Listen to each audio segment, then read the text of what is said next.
What's going on? Welcome back to the video. We are at Jiu-Jitsu right now, and this is going to be a little bit more of a wild card video, as Mitch behind the camera put. If you don't follow Mitch, do that right here. Mitch is the man.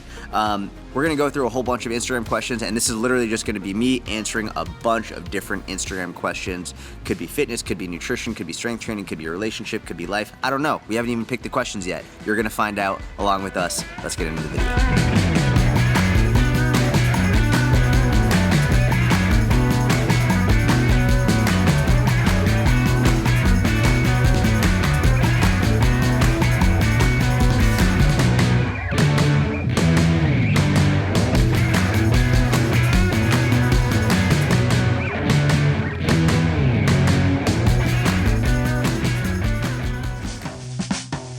Hey, so Jordan, what kind of questions do you like to answer the most? It's a good question. So, in terms of fitness, I generally like a lot of the questions around like myths. Like, what are the common myths in the fitness industry? Whether it's nutrition or strength training or whatever. I think it's actually going to be one of the first questions we answer today is something about a myth around core training. So I like answering myths. And the older I've gotten and the more I've done this for years, the more I've liked answering philosophy questions and some political questions and all that, and understanding some people are going to be pissed off when I give my reply. But like, I don't know, just I like that stuff as well. So fitness stuff is myths and myth busters, and then philosophy, politics, and family life, all that stuff. So doing the Q&A, and we have a bunch of questions. I don't know if I'm gonna answer all of them, but we're gonna knock out a few of them right here, and then we're gonna change scenery to keep your attention, because the goal here is to get you to watch the whole video, right? Because I'm gonna answer a lot of questions, and I want you to get the most out of it, so don't skip around, watch the whole video. I hope you like it. If you do, give it a thumbs up, subscribe to the channel if you don't already, and remember, every video, we pick 3 people to win a free month in the Inner Circle. All you have to do is subscribe to the channel, like the video, and leave a relevant comment, okay? So we're gonna announce the winners in this video at the end of the video, but for now, we're gonna answer a few questions. So the first question, I thought this was a really good one to start off with. It's from Sev1, and she said, I'm struggling with grazing/snacking versus eating full meals.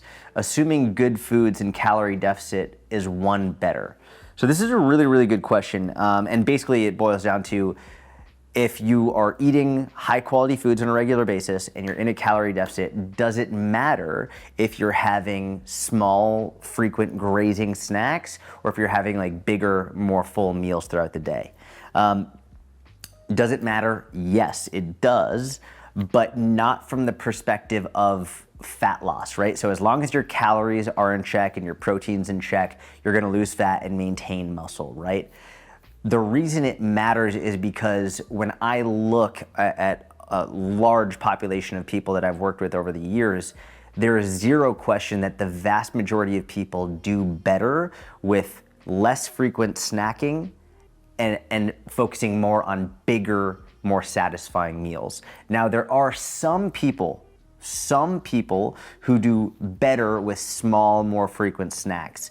And there are a number of reasons why they might do better with it, but it really comes down to they just feel more comfortable with it. They don't like getting too full. It doesn't take much food to make them full, but most people often struggle with hunger. Most people have the opposite problem. It's more difficult for them to get full. They find themselves being a little bit more ravenous and hungry throughout the day, and they think that if they eat these small little bites, these small little meals, it's gonna be better for their metabolism. They think it's gonna be better for fat loss. It's not, and it can actually be not dangerous, but it can be a real issue, because if you're constantly just having like, oh, I'm gonna have a chickpea here or a crouton here or a little like bite of chicken here, no, it doesn't fill you up ever.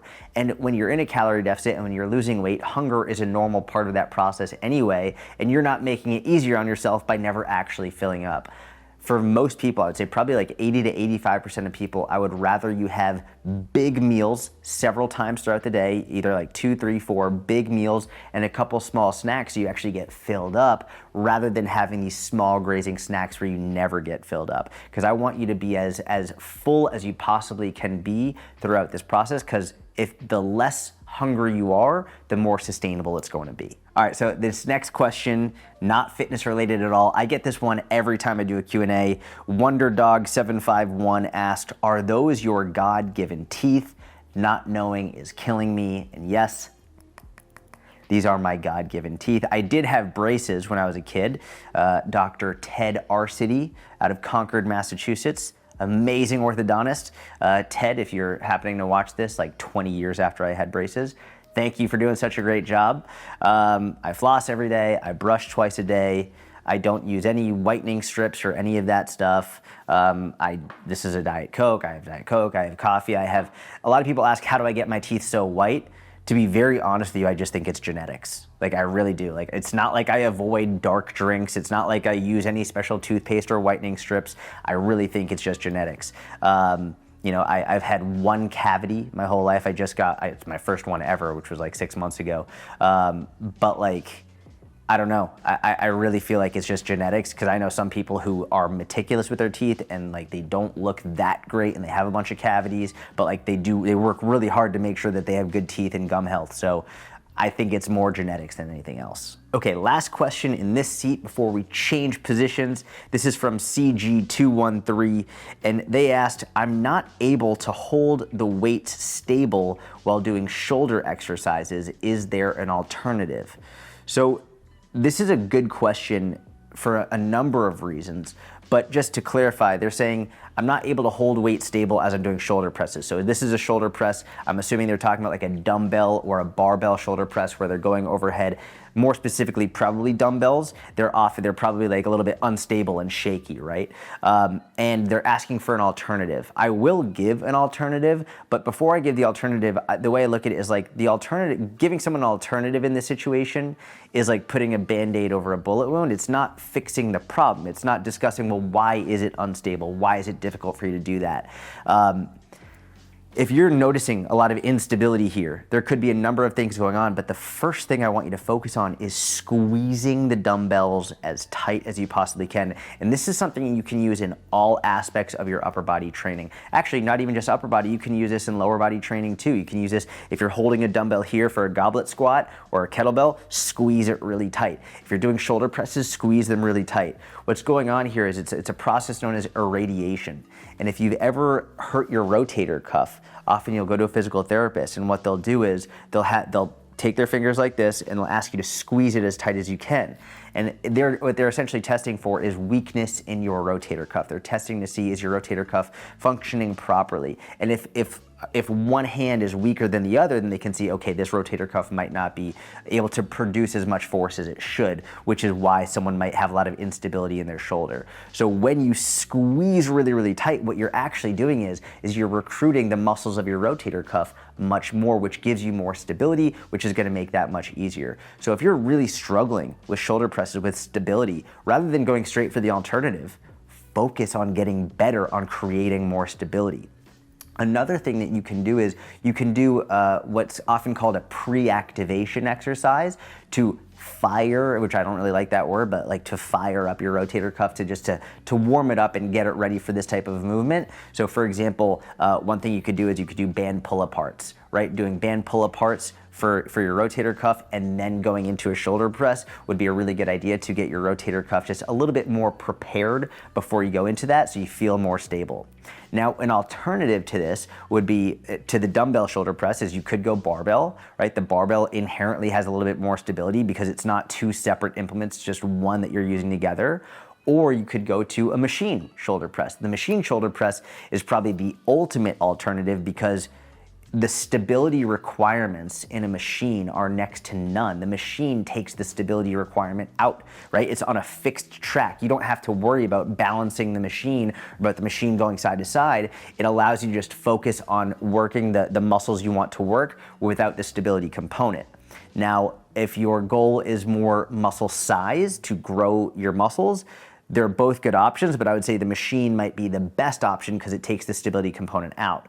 If your goal is more athletic performance and overall health, I would say the dumbbells would probably be the better option because it forces you to recruit your rotator cuff more. It forces you to actually rely on the stability that you have to create rather than letting the machine take that out.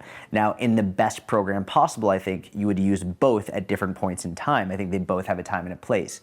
But for example, the inner circle, there's way fewer machine exercises and far more dumbbell, bodyweight, barbell exercises because I'm more focused on your performance than I am trying to like maximize growth of any individual muscle at the expense of stability. So long roundabout way of saying squeeze the fuck out of those dumbbells. A very simple cue is like try and melt them in your hand, or imagine the handles are made of Play-Doh and you're trying to squeeze them so the Play-Doh oozes out of your hand as you're pressing. Squeeze, squeeze, squeeze super tight. It's going to help you stay a little bit more stable throughout that movement.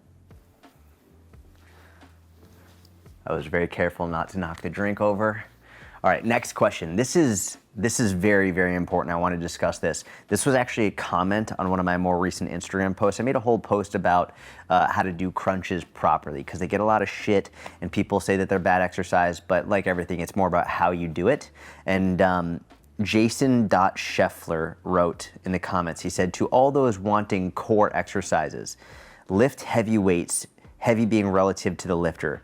You brace properly during a lift, your core is going to be worked. So basically what Jason Scheffler is saying is that if you lift heavy and you brace your core, then you don't need other ab exercises or core exercises because your core is getting enough work through these big compound movements. And this is something that I used to believe as well. I used to talk about this all the time.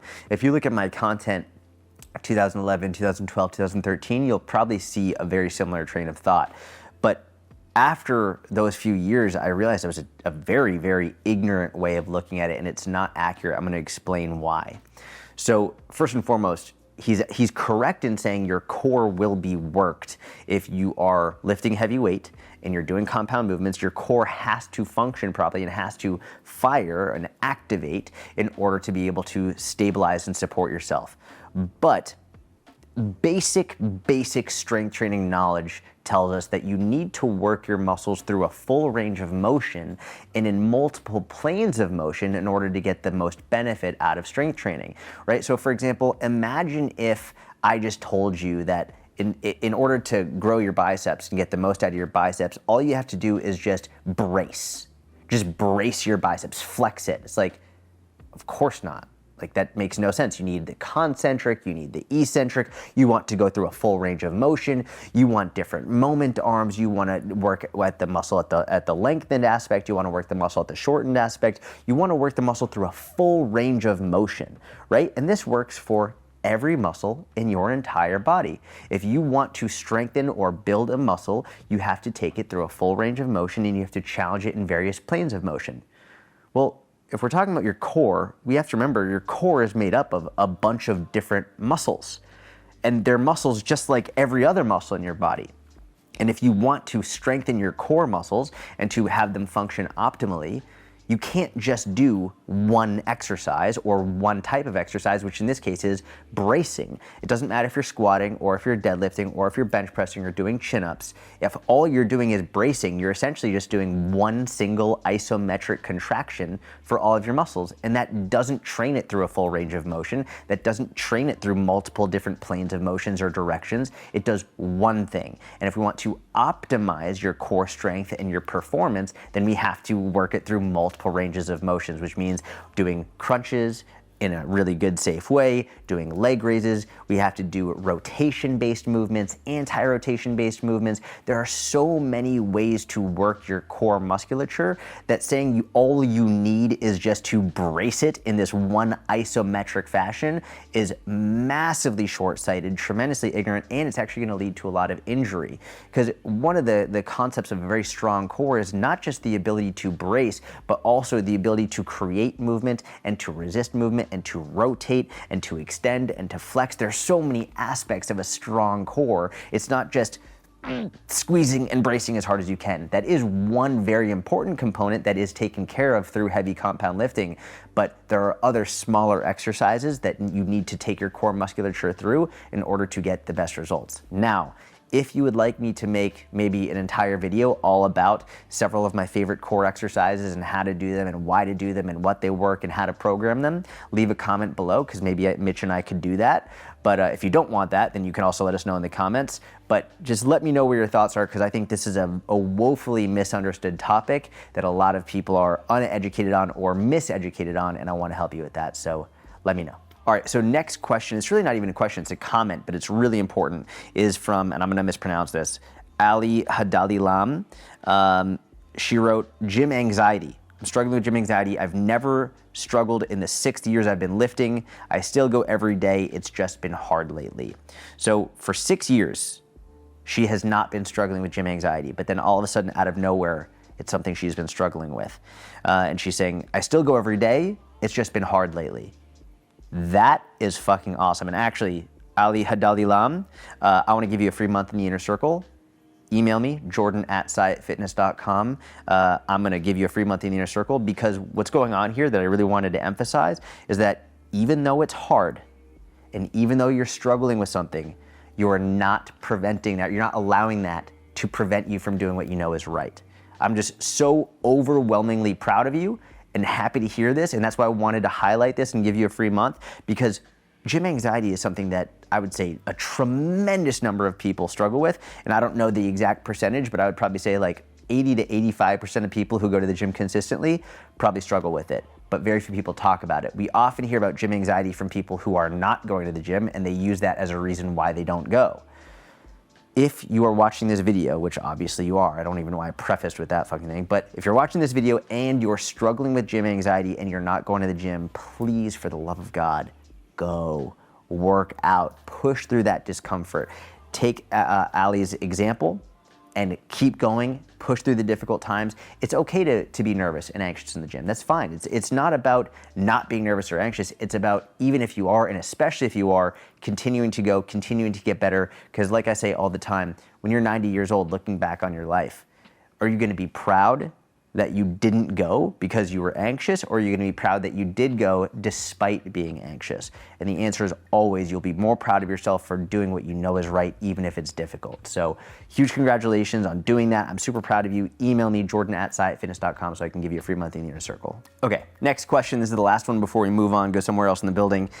This is from Christian, Crystal N, again, I'm mispronouncing it, but Crystal N asked, is jiu-jitsu good for self-defense, or is there something else you would recommend?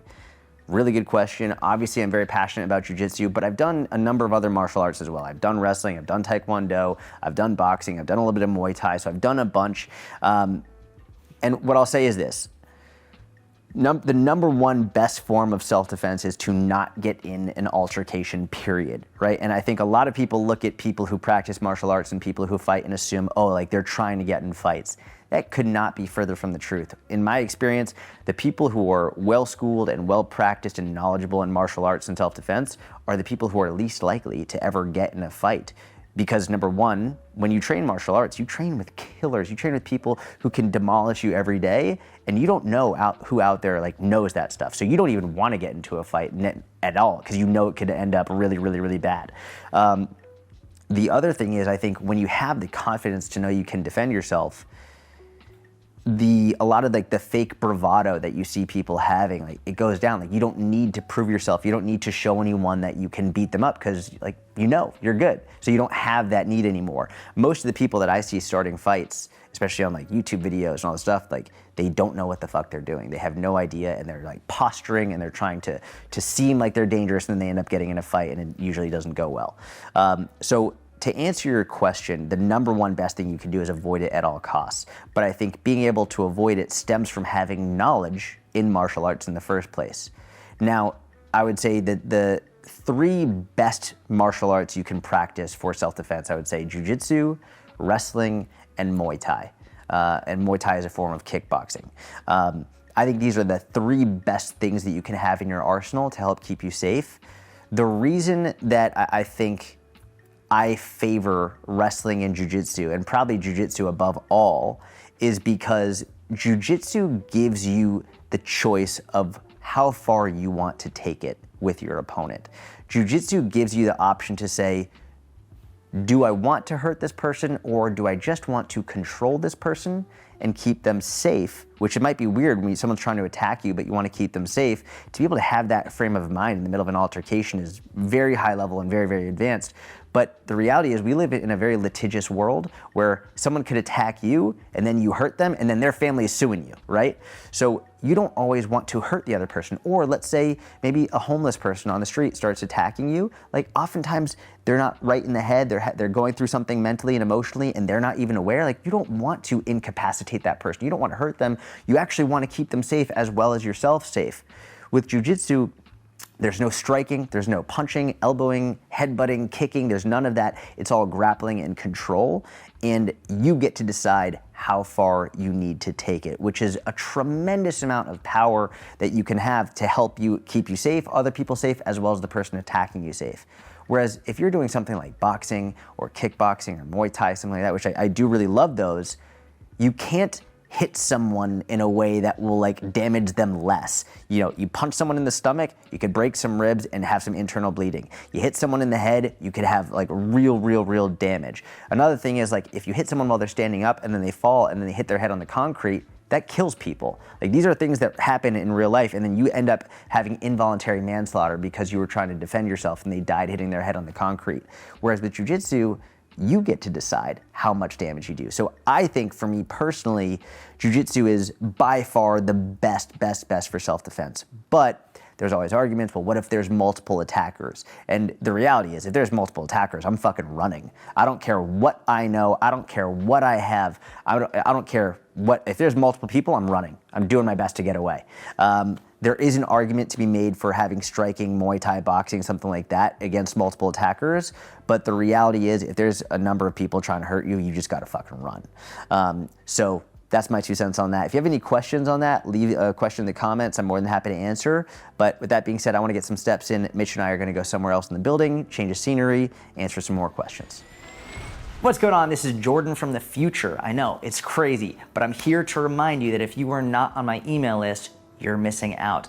Regularly on my email list, I will either offer discounts in the inner circle or sometimes I give away free months to people who are on my email list. So, link is in the description. Sign up for my email list right now. Let's get back to the video. All right, new scenery. I didn't even know this was here in my building, so that's pretty cool. But anyway, next question is from Neeskag, which I'm sure I'm mispronouncing. But Neeskag, she said, I've lost 40 pounds and I'm struggling with the last 10 pounds and toning up. Now, first and foremost, Neeskag, congratulations. Losing 40 pounds is incredible. I actually want to give you a free month in the inner circle as my way of saying congratulations. So email me, jordan@sciatfitness.com. I want to give you a free month in the inner circle. And now there's a lot to talk about here, but first and foremost, let's talk about what you just did.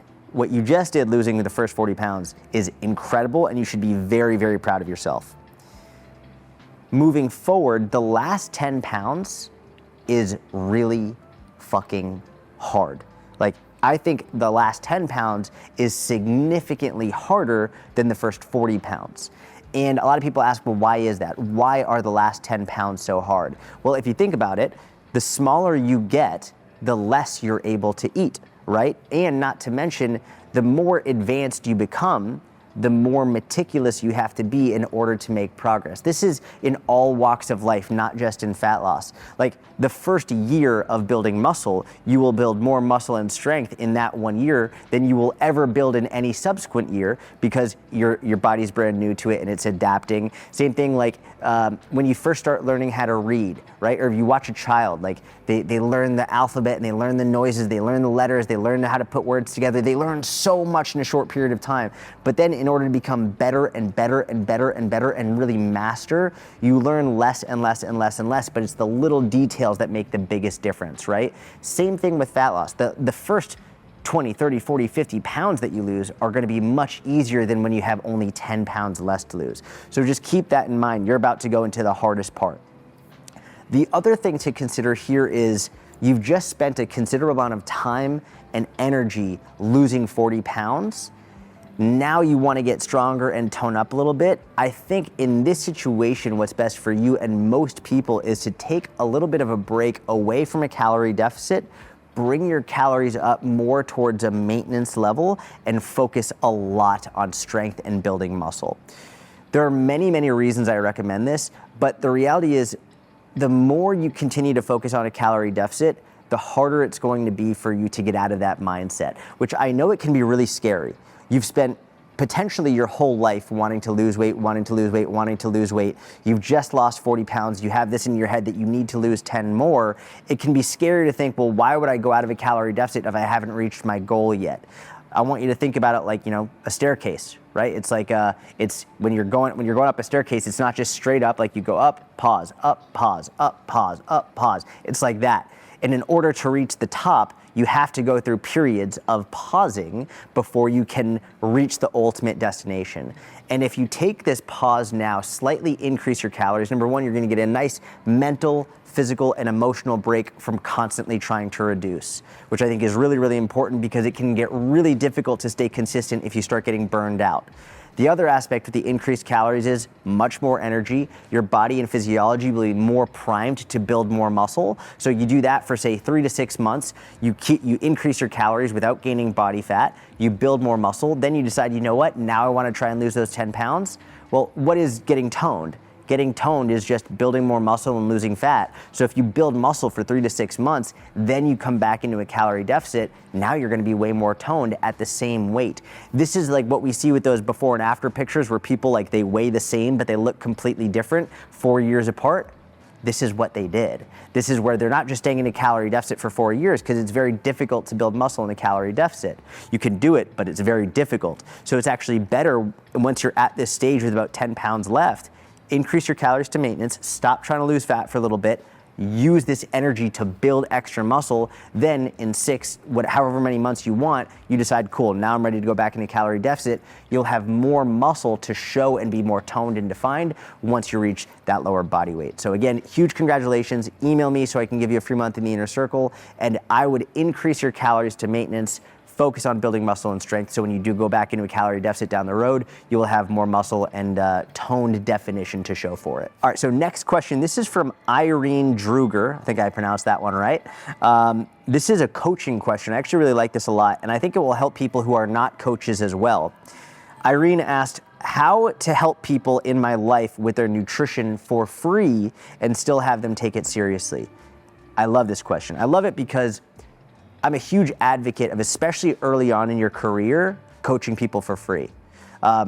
If you're early on, you haven't really earned your chops yet, you don't like fully know everything, and people maybe aren't willing to pay you much, if anything at all, coach them for free. You get more experience, you get to work with more people, you learn a lot, and I think when you start working with people for free, now you're gonna establish a referral network. So I'm a huge fan of that.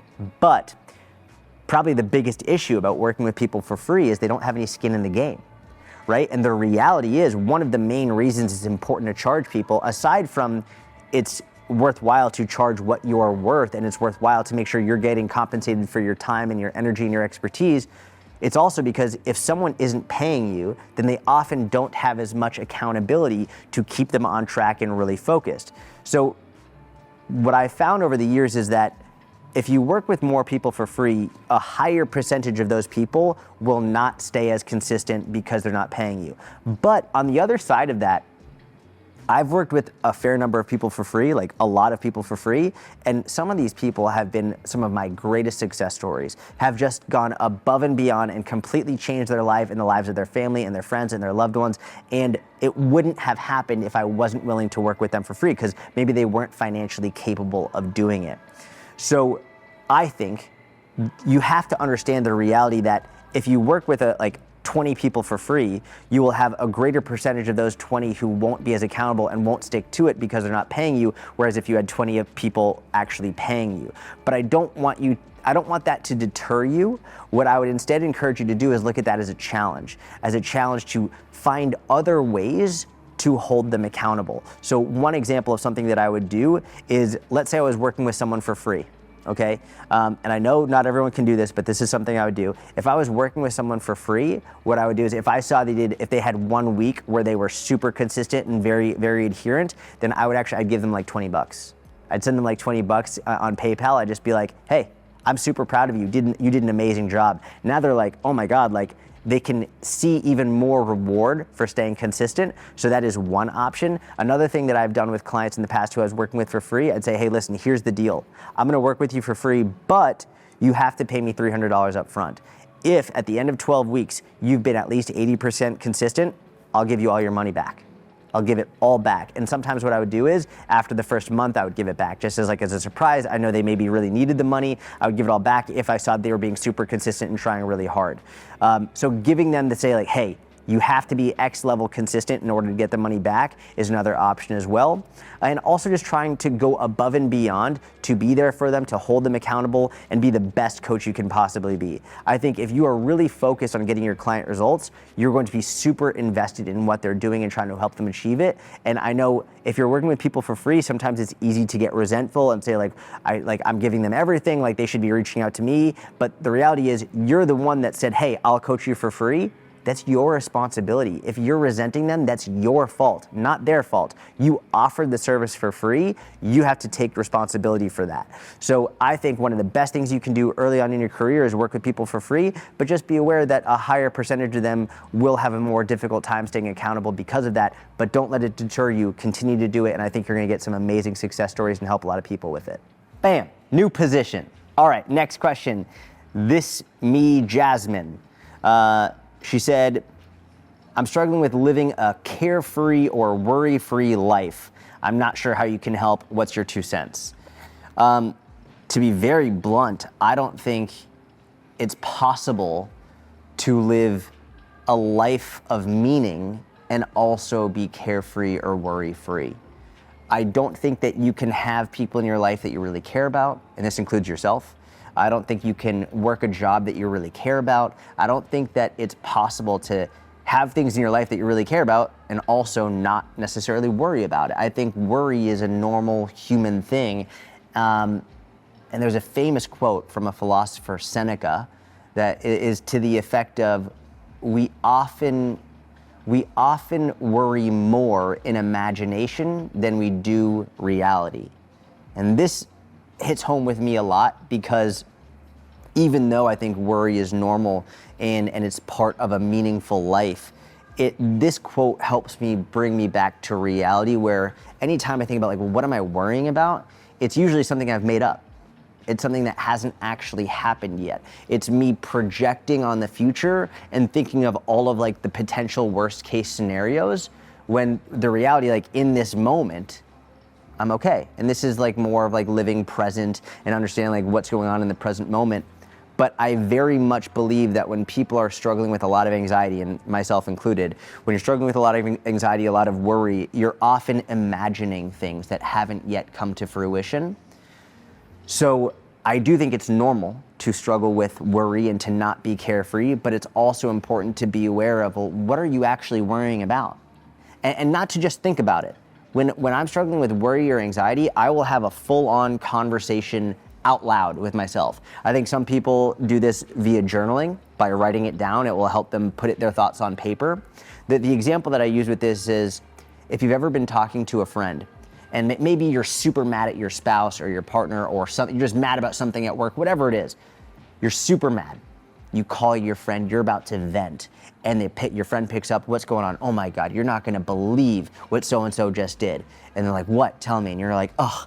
And as you're about to say it, it's about to come out of your mouth. You're like, this is gonna sound so silly, but blah, blah, blah, blah, blah. And then it comes out. And the reason you start to preface with, it's gonna sound so silly, is because as you're about to vocalize it, you start to realize it's really not that big of a deal. There's no reason for it to have upset you that much. And as you're talking about it, like, you're like, oh, I feel better just talking about it, right? Like just venting can help, because, well, now it goes from this emotional response to a more logical response. So whether you're writing it down or verbalizing it, it can really, really help put things in perspective.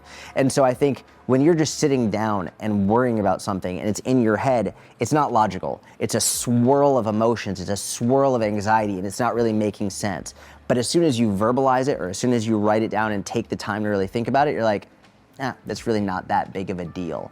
So I always go back to Seneca's quote, we often suffer more in imagination than we do in reality whenever I'm struggling with it, just to bring myself back. And something I'll also do is, let's say I'm out in public and I'm struggling with anxiety or worrying about something.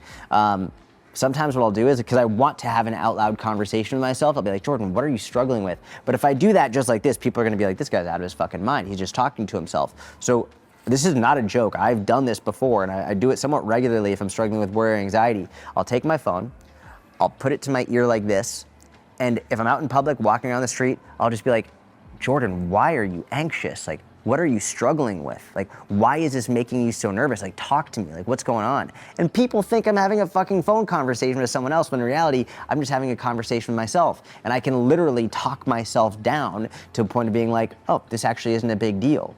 I think one of the biggest issues is people assume they should be carefree, they should be worry-free. Like, you're a human. That's not reality. I almost just knocked my phone off the couch. That's not reality. When we look at people on social media and Instagram and YouTube and all that, it's very easy to be like, oh, they just live such a carefree life. I do not live a carefree life. If I've given you that impression, I apologize. That's not what I'm trying to do. I think it's just very easy to look through the lens that I have on me right now, and just assume this is what I'm like all the time. It's like, of course not. Like, I'm in my element. This is what I do. But when I'm not in my element, or when other things are going on, it's very easy to fall into a worry or anxiety trap, and you just have to be aware this is normal. It's part of being human, and how do you step out of it, and how can you make it more logical rather than emotional? Okay, we're gonna do 2 more questions before the video ends. This next question is from Jim the Power, and it's a jiu-jitsu question, but the answer applies to everything in life, okay? So Jim asked, do you have any advice for a Brazilian jiu-jitsu white belt going into competition next month? I love this question. Obviously, I just love jiu-jitsu, and I remember my first competition, and I actually asked a black belt. His name is Jake. I'll put his Instagram in the description of this video. Really great guy. I asked him a similar question before I went to my first jiu-jitsu tournament, and I'm gonna tell you the answer he gave me, and also discuss how it can extrapolate into every area of life. So when I was going into my first jiu-jitsu tournament, I was so nervous. And I realized I was nervous because, number one, I didn't wanna let my coaches down. I felt like I wanted to perform well for my coaches so they could be proud of me and so they could know that their work didn't go to waste. I didn't want to disappoint myself. I didn't want to embarrass myself. But the reality is, number one, it helped to realize that everybody going into the tournament was nervous. Everybody. Your opponent is nervous. You are nervous. Everyone else competing is nervous. They're all struggling with that. So to know that you're not the only one that's nervous is super beneficial. It's actually funny because now when I go to a competition, like, I know who my opponents are. I will talk to them and I'll be like, man, I'm so nervous. I'll tell them straight up, like, I'm really nervous. And then they'll be like, oh my God, me too. And we'll talk before we fight each other about how nervous we are. So that has helped. But the answer that Jake gave me on Instagram, he's Jake the Disciple. He gave such a great answer that applies to all aspects of life. He said something to the effect of, one of the reasons people are nervous is because they're focused on the outcome, rather than focusing on what they have control over. And the reality is, you don't have as much control over the outcome as you might think. Yes, if you train really hard and you prepare, you're giving yourself the best chance at the outcome you want, which is obviously to win, but maybe the other person's better than you. And that's okay. Maybe the other person is a better fighter than you, or maybe if you're training for a 5K, there are people who are better and faster than you. Maybe if you're going to a powerlifting competition, people who are stronger than you. In any aspect of life, maybe there's someone who's just better than you. Maybe they've been training longer, maybe they're more naturally gifted at it. Who gives a fuck? Maybe they're just better. I think one of the best things you can do, and this is what Jake told me, is rather than focusing on the outcome of, all right, the only way for me to be proud of myself is if I win, is focusing on what you have control over, which is trying to impose your game, your style, your strategy on the other person. And what this requires you to do is it requires you to have a game plan. Okay, so I know that I do best as a wrestler. I'm gonna try and take the person down. Maybe I don't actually take them down, but I'm gonna try. As long as I try to take them down, I tried to execute my plan, cool. Maybe they're a better wrestler than me. They stuff my takedown. They don't let me take them down. Cool. It sucks, but at least I tried. Cool, if I'm in side control, I'm gonna go for this submission. If I'm in mount, I'm gonna go for this submission. If I get caught in someone's guard, this is what I'm gonna do. Have a game plan and do your best to stick to your plan and try to impose it. It might not work, and that's okay. Whether or not you're proud of yourself on your success has nothing to do with whether or not you win. It has to do with if you tried your best to execute the plan that you outlined. And this is for everything in life. It could even be for something like making content. Who knows, maybe someone out there are definitely people out there who are better at me than making content. I'm not trying to beat them in followers. I'm not trying to beat them in views. All I'm trying to do is, I know I have a video, I'm gonna do my best to make the best video I possibly can. that, as long as I do that, I can't complain, I can't be upset. I just have to do the best that I can do with the game plan that I outlined. So stop focusing so much on the end goal or the end result and focus more on what you can do and what you have control over right now to drive whether or not you're proud of yourself. All right, so last question of the day of this video. I hope you enjoyed it so far. If you did, please subscribe to the channel, give it a thumbs up if you haven't already. Also, leave a comment. If you want to be entered to win a free month in the Inner Circle in the next video, leave a comment that's relevant to the video and I'll pick 3 people in the subsequent video. So in this question, Jessica Bott asked, it is not fitness related at all. She asked, I spend too much money on things we don't need and income taxes are high this year. So I'm not a financial expert. I'm not a finance expert. I'm not a tax person, none of that. I didn't grow up with much money at all. Money was always a constant struggle in our house. So I've done my best to educate myself on the best way to handle money to, at the very least, make yourself comfortable and to, in the words of a mentor of mine, solve the money problem. Right? And I think a lot of people think that oh, if they just made more money, they would solve all their problems. No, no, no. One of the best pieces of advice I ever got from my friend and mentor, Pat Flynn, he said, making more money will solve more problems until you get to a point in which making more money will cause more problems. That changed my life forever. That really, thank God I met Pat Flynn and he gave me this business advice and life advice, really, because I think if I didn't have that, it would have been very easy to get sucked into the grinding and working and like, no, just wake up early, go to bed late, burn the midnight oil, make more money. And it's like, well, what the fuck are we living for? It's like, what about your family? What about your friends? What about if you want to sleep in one day? What if you just want a lazy family day, whatever it is? It's like, when I look across the world at people who are the happiest and live the longest, they're not the people who are grinding all day, every day. They're the people who, you know, they have a better balance of everything. So with that being said, spending too much money is a real fucking problem. Living above your means or outside of your means is a really big problem that I would love to help everybody get out of, right? So again, I'm not a finance expert, but this is what I've done for me personally with finances all throughout my life, from when I was living with my mom right out of college and I had no money and all the way until now. I don't do well with a budget, right? I've never been good with, hey, this is how much I'm allowed to spend. What I've always done well with is making a minimum amount required to save every month. And this has been absolutely life-changing for me. And frankly, like, I just made it up when I was like 22 years old, and thank God it's worked really, really well. So, and I've spoken to finance people and they're like, that's actually what I recommend too. So basically every month I know this is how much I must save. And when I wasn't making much money at all, my first job out of college, I had my online coaching business. I was working at a gym. I was making $20,000 a year. The first gym I worked at out of college, $20,000 a year.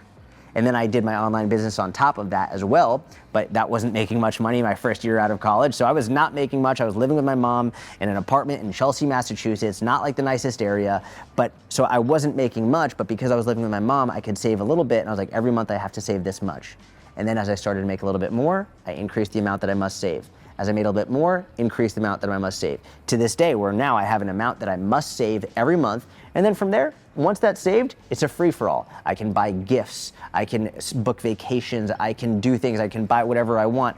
I'm not spending a shit ton of money. I don't, most of my clothes are given to me, they're hand-me-downs. Like, I'm not a big spender. I prefer to buy gifts for people and give, I just prefer giving as opposed to for me. But the most important is figure out a budget for how much you must save every month. Maybe it's 50 bucks, maybe it's 100 bucks. The reality, it's pretty crazy if you look at in terms of investing.